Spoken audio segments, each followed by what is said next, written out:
maamulka gobolka Hiiraan ayaa waxay sheegeen in xaaladda barakacayaasha ay tahay mid aad u sii liidata xilli ay roobab guga ay ka curteen deegaana ka tirsan gobolka Hiiraan. Faafahinta qodobkaas waxaa eegay wariyayna Cabdinuur Cismaan Aadan Hunes. iyadoo muddooyinkii ugu dambeeyay magaalada Beledweyne ee xarunta gobolka Hiiraan ay ka curteen roobabka guga ayaa waxa uu saameyn baan ku reebay dadka barakacayaasha ee ku sugan xerooyinka ku yaala duuleedka magaalada Beledweyne. maanta maraan booqday kaamka Gaalkacyo ee ku yaala xaafadda Hulwadaag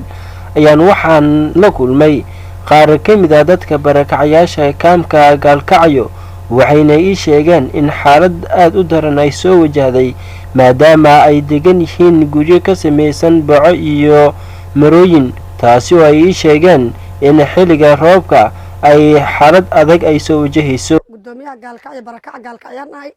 anigoo yareeyay Naasir Salaade maxaan u baahanahay samafalka naaga baahanahay maanta anaga hooy ma haysano hudoon ma haysano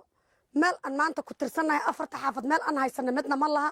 maxaa waa aan samafalka maxaan ka codsanaynaa anaga horta wax kasta maxaa ugu daran bacdan raas hooy hoos la'aanka wax kasta naaga daran booska hadda aan ku jiro waa ijaar walaal baa iska leh mahad Allah wiil ninka nasiibaan ku mahadina meel aan qabsana waa wayna RRC aan soo rartay magaala Beledweyne inagu daadis meel aan haysana ma laha meel aan ka tirsanahay ma laha maxaan samafalka aan ka tirsanayna ay dhul noo gadaan oo hooy nasiya walaalo meeshan lagama bixiyana laguma siiyo sidii noloo keenana lagu soo daadiyay waa fadhinaa wax biyo noo keena iyo wax raashin noo keena iyo wax guriga noo keena midnaba maanan arag wax lacag noo keena maanan arag ardaydayadii waa kuwaas waa fadhiyaan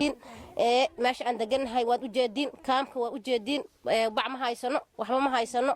hooy ma haysano ilmihii iskool la'aan bay naga yihiin dugsi la'aan bay naga yihiin waan iska rafaasano sida hooyiga oo kale hadduu ilaahay ku diidinay waxbarasho dugsi caafimaad ma haysano hooyo guriga aan ku hooyana ma haysano. dhanka kale gudoomiye ku-xigeenka dhanka arrimaha bulshada gobolka Hiiraan oo si dhow oo la socda xaaladda dadka barakacayaasha ee ku sugan duuleedka magaalada Beledweyne iyo waxa uu sheegay in dadka barakacayaasha ay soo wajahday xaalad aad u adag maadaama roobabka guga ay ku curteen magaalada Beledweyne ay saameyn ay ku yeesheen dadka ku sugan xerooyinka barakacayaasha. hay'adaha ka howlgala gobolka Hiiraan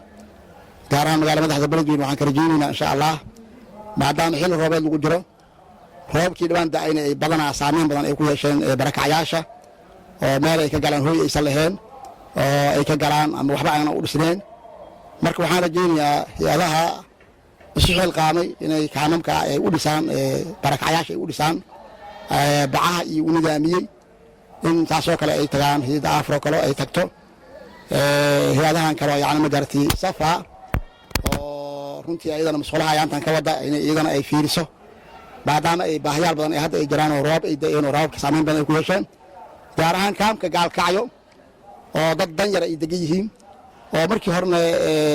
RC say sheegeen ama DRC inay taabanayna kor laga keenay say sheegeen oo korana laga keenay dheheen walkaana la soo dejiyay ay yiraahdeen ilaa haddana aanan waxyaabihii loo baahnay oo bilaad u banaa aysan helin